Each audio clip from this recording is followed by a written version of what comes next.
Muito bom poder estar na casa de Deus mais uma vez. Peço que você abra a sua Bíblia, por favor, no livro de Hebreus, no capítulo 10. Estarei fazendo a exposição do versículo 19 até o versículo 24. Diz assim a palavra de Deus. Portanto, meus irmãos, tendo ousadia para entrar no santuário pelo sangue de Jesus, pelo novo e vivo caminho que ele nos abriu por meio do véu, isto é, pela sua carne, e tendo um grande sacerdote sobre a casa de Deus, aproximemo-nos com um coração sincero, em plena certeza de fé, tendo o coração purificado de má consciência e o corpo lavado com água pura. Guardemos firme a confissão da esperança sem vacilar, pois quem fez a promessa é fiel. Cuidemos também de nos animar uns aos outros no amor e na prática das boas obras. Feche seus olhos, vamos orar. Deus, meus irmãos, em nossas atividades diárias, nós tomamos inúmeras decisões. A gente está decidindo o tempo todo. A partir do momento que a gente sai de casa, a gente vai tomando decisões que vão acarretar implicações para a nossa vida. E nós fazemos, na maioria das vezes, nós tomamos essas decisões no automático. A gente não reflete muito para poder decidir. Você vai tomar teu café da manhã, aí tem um pessoal que é mais consistente no café da manhã, né? Gosta de comer aqueles 2 pães com ovo estalado, olha só que maravilha. Tem o pessoal que é mais light, come um pãozinho integral, a torradinha, toma um suquinho. Eu conheço gente que toma Coca-Cola zero no café da manhã, não sei como consegue, mas toma. Então a gente vai fazendo escolhas ali. Na hora do almoço a gente escolhe comer uma comida mais light ou uma comida mais pesada. Né? Tem um pessoal que gosta de ter mais substância no almoço, gosta de comer aquele arroz, aquele feijão carregado. Tem a galera que já é da salada Cisa, aquele molhinho de mostarda, olha só que maravilhoso, né? Acho que eu vou migrar para a salada Cisa, vou sair do arroz e feijão, vou migrar para a salada Cisa. Tu vai ali, em alguns restaurantes serve, né? Aquele molhinho de mostarda, aquela coisa, aquele gosto maravilhoso na nossa boca. Nós fazemos escolha para poder pegar transporte, seja em públicos ou privados, para se locomover. A gente escolhe o caminho que vai seguir. Em muitos casos a gente não se orienta nem pelo GPS, né? O GPS está lá, mas a gente não se liga muito no GPS. Nas nossas atividades de trabalho também, a gente está escolhendo o tempo todo e muitas vezes a gente não reflete sobre isso. Alguns trabalhos são demandas automáticas, as pessoas fazem praticamente a mesma coisa todos os dias, não tem muita mudança, não tem muita variação. Não é o meu caso, no meu trabalho todo dia é uma emoção diferente. Seja ela para o bem ou para o mal, todo dia é uma emoção. Mas eu já trabalhei em algumas empresas que você tinha previsibilidade naquilo que você fazia. Você ia lá, executava aquela tarefa diária e você já sabia, basicamente, o que iria acontecer. Então, a gente está decidindo o tempo todo e todos esses exemplos passam quase sempre despercebidos por nós, mesmo acarretando em incontáveis consequências. Porque toda ação, toda decisão, ela gera uma consequência. E geralmente essas decisões, nós não refletimos muito sobre elas, a gente acaba fazendo isso no automático, mas elas também têm consequências. Porém, no entanto, em alguns momentos, nós temos que tomar decisões difíceis. Em alguns momentos nos são demandadas situações que fazem com que a gente pare, com que a gente reflita, com que a gente preste atenção naquela situação. Essas decisões, elas demandam a gente profundas reflexões. Incômodo, a gente fica incomodado quando a gente tem que tomar uma decisão difícil. Ansioso, a gente fica com ansiedade. A gente não consegue, às vezes, nem dormir direito. Porque a gente tem que decidir, a gente tem que escolher. A gente tem que fazer com que aquilo ali aconteça de alguma forma. E a gente fica com medo. Medo do que pode acontecer. Quando a gente está no momento de tomar uma decisão difícil, todos esses sentimentos envolvem o processo dessa tomada de decisão.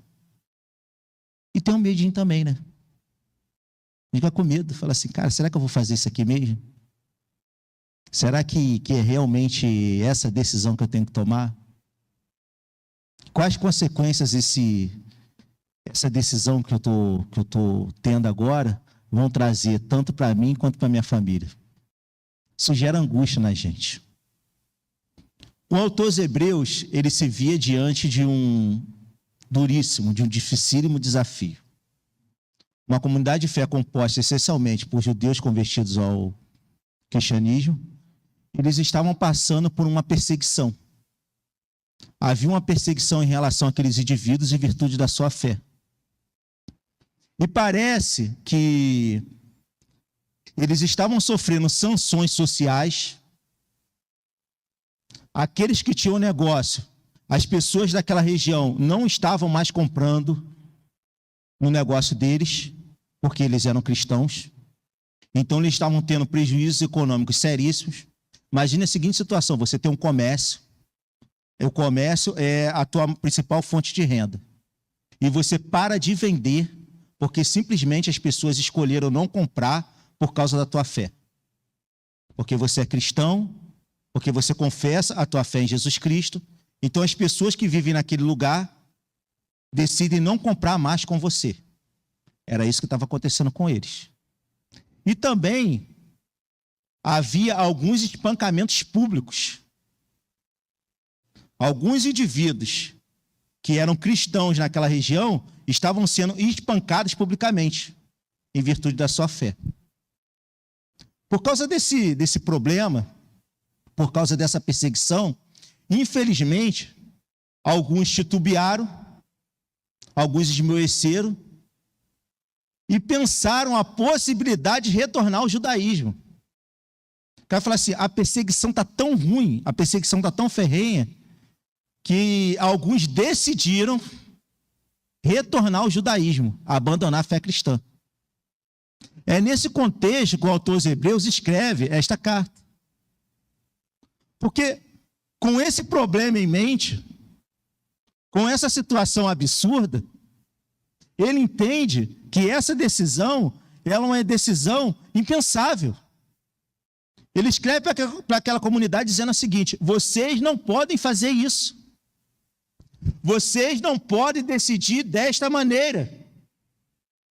Vocês não podem abandonar a fé. E ele explica isso com argumentos irrefutáveis.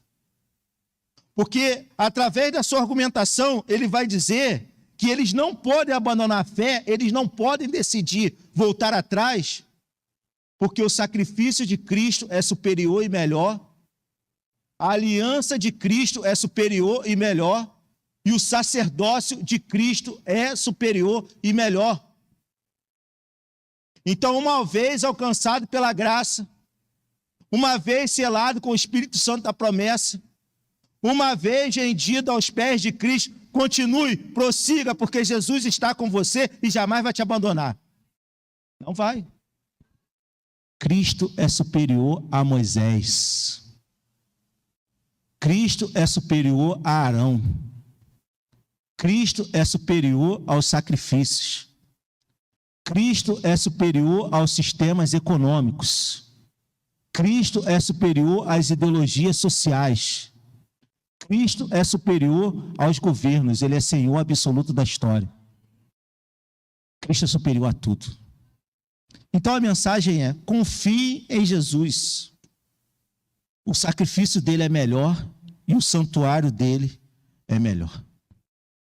No Antigo Testamento, o sumo sacerdote, ele entrava uma vez por ano no lugar chamado Santo dos Santos. Esse lugar era separado por um véu, por uma cortina gigante e grossa, uma bitolona assim, ó, grossona. A espessura da cortina era expressiva.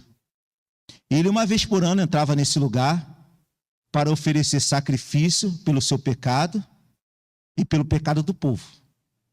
Então, neste dia era conhecido como o dia da expiação, onde ele adentrava ao Santo dos Santos para poder aspergir o sangue sobre a arca para expiar os pecados. Porém, no Novo Testamento, nós temos acesso direto a Deus por um caminho que o próprio Cristo abriu. Não como uma rodovia sem saída. Não como uma rua que não dá em nada. Não como um lugar que a gente vai chegar e não vai encontrar o caminho. Mas por um caminho seguro que nos conduz à liberdade, destruindo qualquer impeditivo de nos achegarmos a Ele. Jesus destruiu, aboliu isso tudo. Por isso que aqui no texto ele vai dizer: portanto, meus irmãos, tendo ousadia para entrar no santuário, pelo sangue de Jesus, pelo novo e vivo caminho que Ele nos abriu por meio do véu, isto é, pela sua carne. Então, a partir de agora, nós não precisamos mais de intermediário. Nos momentos difíceis da nossa vida, que nós temos que tomar decisões que acarretarão em consequências importantes, nós não precisamos nos valer de intermediários. Jesus abriu o caminho.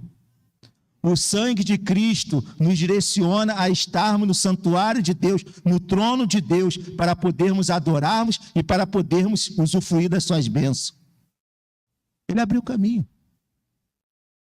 Nós temos acesso direto a Jesus Cristo. O véu do templo foi rasgado literalmente. Quando Jesus morreu na cruz, o véu do templo rasgou-se literalmente. Aquela separação que havia entre nós e Deus, ela foi extirpada, porque Jesus é o caminho que nos leva para Deus. Isso faz com que a gente tenha ferramentas para poder decidir. Ferramentas de fé para poder decidir. Jesus é superior a Moisés, a Arão e os sacrifícios. Por isso, ele é sacerdote perfeito e plenamente capaz de assistir à sua igreja, e também é sua morada. Por isso que ele vai dizer aqui no versículo 21. E tendo um grande sacerdote sobre a casa de Deus. Não é qualquer sacerdote, é o sacerdote perfeito. É o sacerdote que, além de oferecer sacrifício pelo nosso pecado, ele faz morada eterna no nosso coração. Então ele não é um sacerdote qualquer, ele é o grande sacerdote, o perfeito sacerdote. Ele é o sacerdote supremo. E a palavra de Deus, o próprio autor dos Hebreus, ele vai dizer que o sacerdote, ele precisa se compadecer das fraquezas e das debilidades do povo. Jesus é o único capaz de saber exatamente o que nós estamos sentindo.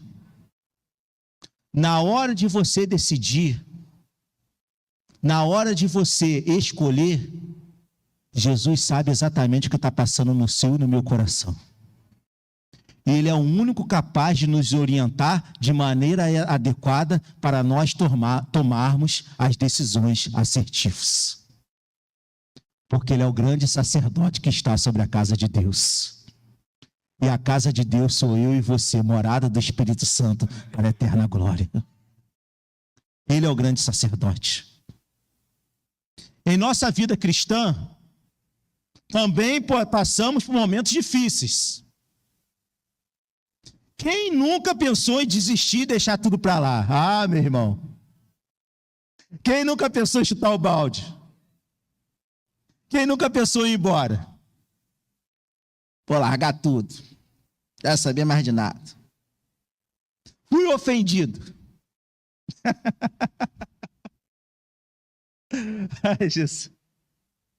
Viu como é que a gente precisa? Pisou no meu pé. Vou embora. É sério, gente. Quem nunca pensou em desistir? Às vezes, faltam-nos forças para continuar. A gente fica sem força, a gente fica, cara, eu não quero mais. Eu não consigo mais, até você até quer, Mas você pensa assim, eu não consigo mais, está difícil para mim, está complicado.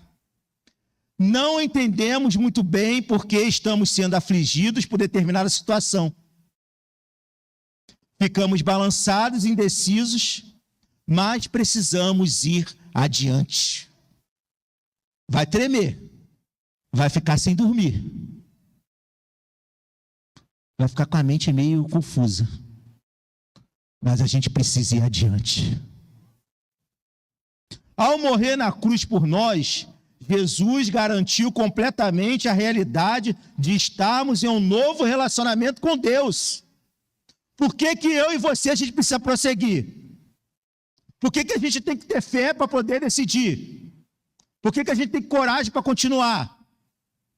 Porque quando Jesus morreu na cruz por mim e por você, Ele nos jogou num novo relacionamento com Deus. E é um relacionamento intenso. Porque os nossos relacionamentos são temporários. Você há de convir que os nossos relacionamentos são temporários? Por exemplo, você tem um grande amigo na escola, ou teve um grande amigo na escola. Aquela pessoa era inseparável. Você era unha e carne com aquela pessoa. Aí termina o colégio, cada um toma o seu destino, cada um vai para um lugar. Aí passa-se anos. Hoje, né, com as advento das redes sociais, você tem até mais contato. Mas há uns 20 anos atrás você não tinha contato nenhum. Passa-se anos. E aquela pessoa que para você era de extrema importância, agora não faz nem muita falta. Porque você perdeu o contato. Você talvez tenha trabalhado em alguma empresa que você tenha convivido com alguém de maneira mais intensa. E você sai da empresa, você perde o contato e depois, anos depois, você encontra a pessoa e você não lembra nem o nome. Isso já aconteceu com você? Comigo já aconteceu. Né? Outro dia eu estava lá na terapia do Benício, levei o Benício para a terapia e levei quando eu estava de férias, que é o dia que eu não levo. Aí cheguei lá, sentei, aí tem um rapaz olhando para minha cara assim, o cara está olhando para minha cara. Aí eu falei, está olhando para mim. Da minha idade, né? Olhando para minha cara. Aí a moça que estava na recepção da terapia lá, o Valmir, seu Valmir, me chama seu Valmir. Seu Valmir. Aí o cara tá olhando para minha cara. Você serviu o quartel? Falei, sim. No quartel tal? Sim. Eu tô lembrado de você. Falei, mas eu não estou lembrado de você, não. O cara lembrava de mim e eu não lembrava dele. Faz 20 anos, gente.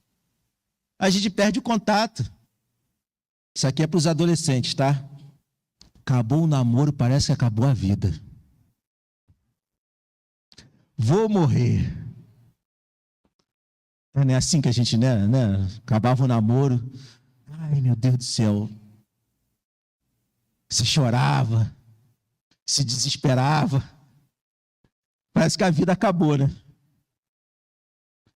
Hoje nem mais lembra. Hoje parece que não aconteceu nada. Você nem mais lembra. Porque são relacionamentos temporários. O sacrifício de Jesus efetuado na cruz em nosso favor aproxima-nos de Deus de uma forma que não conseguimos viver mais sem Ele. Diferentemente dessas relações temporárias, a nossa relação com Jesus Cristo é uma relação permanente. É uma relação eterna, uma relação duradoura. Nós somos plenamente completados e preenchidos pela sua graça. Queremos viver intensamente este relacionamento. A partir do momento que nós temos a consciência que Jesus morreu por nós, que Ele abriu o caminho da salvação e que agora nós temos livre acesso a Deus, nós queremos viver intensamente este relacionamento. A gente não quer ficar de fora. A gente não quer perder a comunhão. A gente não quer perder a bênção. A gente quer estar juntinho com Cristo. Pelo menos, dentro de uma condição saudável, talvez seja assim que a gente pense. Mas para isso, nós precisamos ter sinceridade diante de Deus.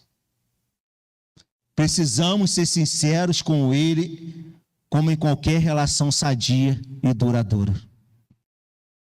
Algum relacionamento se sustenta com mentira? Algum relacionamento se sustenta com falsidade?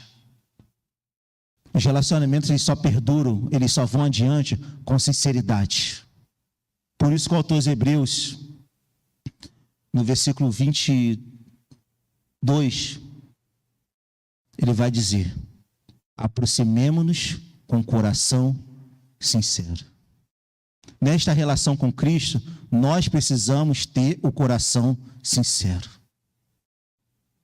Podemos rasgar nosso coração na sua presença, declarar o que realmente sentimos e aquilo que nos aflige com total certeza que Ele está escutando atentamente. Nessa relação sincera com Jesus, a gente pode entregar nossa alma para Ele. Não é uma relação de desconfiança, não é uma relação onde a gente fica com o pé atrás o tempo todo, mas é uma relação de entrega total, porque Ele está ouvindo atentamente aquilo que a gente precisa. Devemos buscar nele respostas para que o nosso coração seja purificado e a nossa consciência transformada. Para onde havia dor, dúvidas, anseios, pensamentos indesejáveis e pecaminosos, possa haver alívio, certezas, tranquilidade e pureza, pois o sangue de Cristo nos purifica e nos limpa, assim como a água pura. Por isso que ele vai dizer que a gente tem que se aproximar com o coração sincero, em plena certeza de fé, tendo o coração purificado da má consciência e o corpo lavado com água pura. A nossa relação com Deus, ela vai muito mais do que nós virmos regularmente ao culto. A nossa relação com Deus é uma relação de total entrega e rendição ao seu senhorio. É o coração sincero sendo lavado pelo sangue de Cristo com água pura. Porque quando a gente entende isso, nós adquirimos a tranquilidade para prosseguir e não se desesperar. Na hora de você tomar a tua decisão, aquela decisão difícil, você tem tranquilidade para prosseguir e não se desesperar. E essa tranquilidade, ela não vem de mim. Essa tranquilidade não vem das tuas habilidades. Essa tranquilidade não vem da tua experiência. Não vem da tua expertise. Esta tranquilidade só é possível porque o sangue de Cristo, ele nos dá plena confiança para nos aproximarmos do trono da graça com liberdade e integridade. Essa tranquilidade vem do sangue de Cristo derramado na cruz por nós. Porque esse sangue derramado na cruz por nós nos dá tranquilidade para a gente se aproximar ao trono da graça com toda a liberdade e com integridade diante de Deus. Totalmente habilitado. Não pelas nossas forças, mas pela graça do nosso Senhor e Salvador Jesus Cristo. Na nova aliança em Cristo, simbolizada na ceia, temos comunhão direta com Deus sem necessidade de intermediários. Ele nos assegura uma vida transformada e uma herança eterna. Por ela temos perdão completo e eterno dos nossos pecados. E promessa de habitação de Deus presente e contínua em nossas vidas, por intermédio da ação do Espírito Santo. Esta nova aliança simbolizada na ceia nos garante que seremos salvos infalivelmente para que pela fé em Cristo vivamos para sempre com o Senhor. O nosso Deus, Ele nunca falha. Ele sempre honra as suas promessas. Ele prometeu que faria uma nova aliança comigo e com você. E a promessa que ele fez, ele cumpriu. E continuará cumprindo infalivelmente na minha e na tua vida. Ao nos aliançarmos com Cristo, somos transformados de dentro para fora. Por isso não precisamos temer. Na hora de você tomar a tua decisão, você não precisa temer, você precisa ter fé. Na hora de eu tomar a decisão difícil que eu preciso tomar, eu não preciso ter medo, eu preciso ter fé. Eu não preciso temer, você não precisa temer, porque Ele é fiel e cumprirá as suas promessas. Esta aliança não foi feita por intermédio de sangue de bodes, de animais, que não purificam plenamente pecado, mas ela foi feita pelo sangue de Cristo, que limpa-nos e purifica-nos completamente, tornando-nos mais alvos que a neve. Então, esta aliança não é uma aliança temporária. Não é uma aliança que você pode sair dela, pode entrar nela e pode sair dela. É uma aliança permanente, é uma aliança para a eternidade. O próprio Deus, que nunca falha, tem honrado as suas promessas. Na verdade, elas são inquebráveis e feitas por juramento. Deus não mente. Deus não mente, irmão. Você pode falar para mim assim, pastor, está difícil para eu decidir. Coloca teu joelho no chão, se aliança com Deus, Deus não mente. Deus não te engana. Deus vai te dar o caminho, vai te dar a estratégia, vai te dar o direcionamento exato para você tomar a decisão assertiva. Ouça bem, se Ele prometeu, Ele vai cumprir. Mesmo que para isso, Ele pegue eu e você e faça assim, ó. Ele vai moer a gente. Mesmo que para isso ele pega eu e você, igual na ilustração do vaso, do oleiro, ele vai meter a mão e vai amassar tudo aqui, ó. E vai moldar do jeito dele. Mas ele vai cumprir. Ele vai cumprir para que nos preparar para usufruirmos das suas bênçãos. Deus nos promete que de maneira alguma vai nos deixar e jamais nos abandonará. O novo pacto é estabelecido sob as melhores promessas. E estas não são baseadas em elementos vacilantes, mas na própria natureza perfeita de Deus. Por que eu e você, a gente tem a segurança e a confiança para poder decidir de forma adequada? Porque não é pelo nosso entendimento, porque o nosso entendimento é vacilante. A nossa natureza é imperfeita. É pela natureza perfeita de Deus. Ele é perfeito. Ele tem propósito sobre todas as coisas. Tudo que existe neste mundo está relacionado a uma resposta de Deus. Todas as coisas que acontecem na nossa vida estão diretamente relacionadas aos propósitos de Deus. Ele tem propósito para mim e para a tua vida, mesmo que a gente não entenda. Mesmo que no momento de turbilhão a gente fica desesperado. Mas a aliança que Cristo fez na cruz do Calvário é uma aliança eterna. É uma aliança inquebrável. Então, se nós estamos dentro dessa aliança, se nós estamos debaixo dessa aliança, nós estamos usufruindo das promessas desta aliança. Por isso, mesmo enfrentando situações desafiadoras, necessitamos guardar firme a nossa fé em Deus. 23. Guardemos firme a confissão da esperança sem vacilar, pois quem fez a promessa é fiel. Na hora que a perna tremer, guarde firme a confissão da tua fé sem vacilar, porque quem fez a promessa para você é fiel.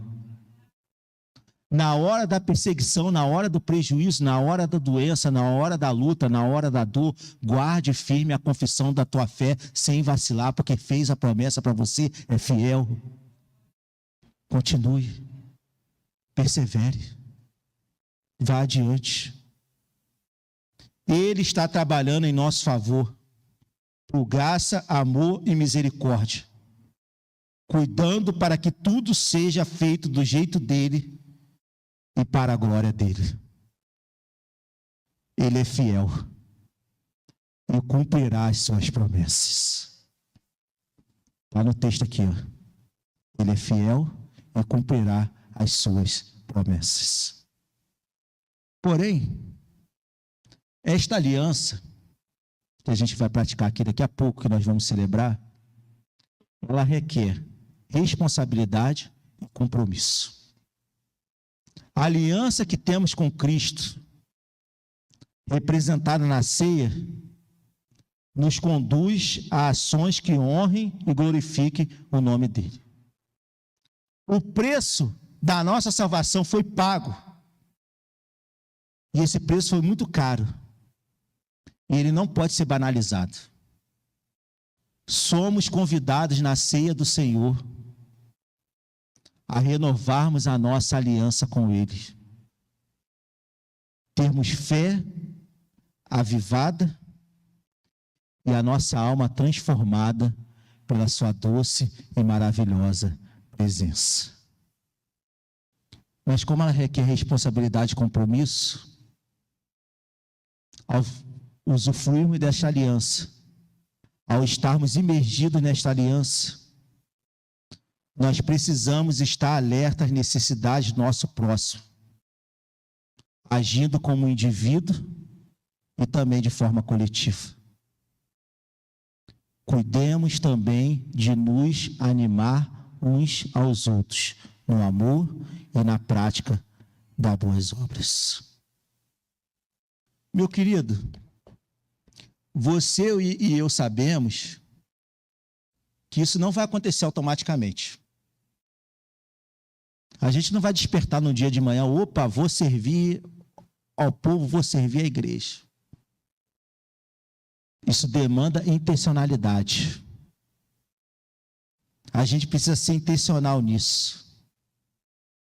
É necessário um enorme trabalho e esforço intencional, provocando maneiras de abençoar as outras pessoas com boas obras. Devemos estar sensíveis à necessidade do nosso próximo. Podemos fazer isso através de palavras, ensinos e ações. Isto tem um resultado, porque assim participaremos deste momento tão sublime que é a ceia, dignamente, usufruindo de todas as bênçãos espirituais que ela pode nos proporcionar.